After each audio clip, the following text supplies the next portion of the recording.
Ashamar kafun hekam jirtu kabajamtoota daawwattoota horni miidiyaa kun oduu gaggabaaboo guyyaarraaf qabannedha. Oduu gaggabaaboo guyyaarraa kasanitti immoo alla Lixaa dhaabaati.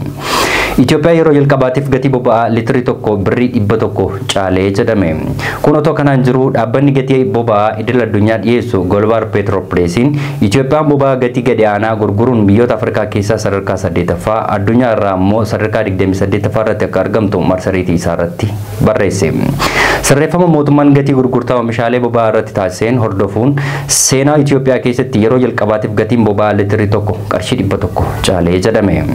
Ministeerri daldalaa fi walitti hidhamsi naannawaa biizinasii liitirii tokko birrii 100 fi saantiba 47, naaftaan liitirii tokko birrii 98 fi saantiba 98, kersooliin birrii 98 fi saantiba 98, boba'aan xiyyaaraa birrii 100 fi qarshii 9 fi saantiba 56, naaftaan gurraachi immoo qarshii 100 fi 5 fi saantiba 97, akkasumas naaftaan gurraachi salphaan birrii 100 fi 8 fi saantiba 30 akkasitti gurguramuunis dhagahame.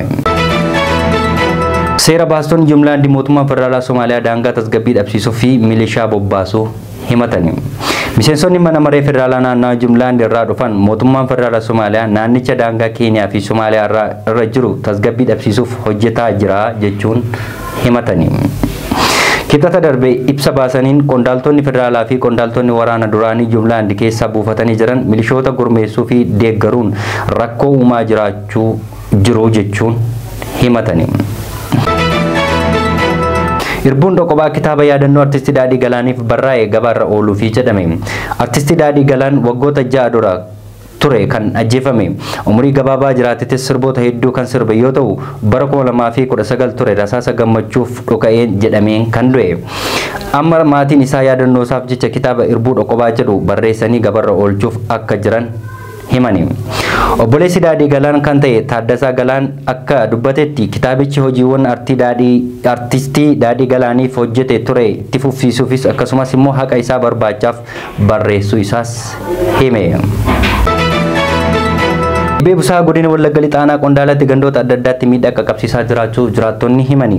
Baatii muddee kana keessa sababii dhibee busaatiinis daa'imman hedduun lubbuun darbuu namoonni daa'imni isaanii jalaa dhume himani. Jiraattonni aanaa qondaalaa ganda kormaa jedhamu yeroo ammaa dhibee busaa kanaanis miidhamanii jiraachuus himatani. Sababii rakkoo nageenyaa naannawaa sana jiruun jiraattonni aanaa qondaalaa ganda kormaa tajaajila ittisa dhibee busaa kanneen akka saaba siree bifa keemikaalaa fa'aa argataa akka hin jirres himani. Walitti bu'iinsa waraana mootummaa fi waraana bilisummaa Oromoo taasisan dhibeen busaan akka daaraan hammaatee miidhaa qaqqabsiisu godheeraa jedhani. Jiraattonni maqaan isaanii akka dhaamu hin barbaanne. Waraanni gama mootummaa fi wabuutti jiruun yeroo ammaa bakka itti wal arganitti walitti dhukaasuun waan ta'eefis hawaasni gidduuttis gara itti deebi'ee yaala barbaachuu argatu akka dhabanis himaniitii jiru. Karaa irra deemanii mana yaalaa dhaqan hin jiru, manni yaalaa dhiyoon hin jiru, hawaasni weerara dhibee busaa kanaan irraa gara itti dandamatus argataa hin jiru jechuun komisaanii dhageessisani. Oduu biyya alaatiin. Hundeessaa fi hoogganaan olaanaan Meetmaark Zuukenberg warri qabiyyee Facebook fi Instagram hordofan hojiirra gaggeessee jedhame. Loogii siyaasaa waan qabaniifis mirga yaada ofii bilisaan ibsachuun ukkaamsuudha jedhe. Tarkaanfiin meetii kanaanis namoonni baay'een carraa hojii dhabaniirus jedhame. Kooriyaan kaabaa misaayil haayiparookonis saffisa dabalii sagalee dachaa 12 oliin kiiloomeetira 1500 imalu dhukaasuu himte. Kooriyaan kibbaa garuu gocha kana dubbii barbaacha jechuunis balaaleffatte. Egaa kabajamtoota daawwattoota horni miidiyaa oduu gaggabaaboo biyya keessaa fi biyya alaa kan hangamaatti daawwataa turtan ture. Oduu biyya alaa fi biyya keessaa kan isinitti himaa ture alla Lixaa dhaabaati. Oduu biraan hanga walitti deebinutti immoo qophiilee horni miidiyaa fi waliin immoo turtii gaarii qabaadha.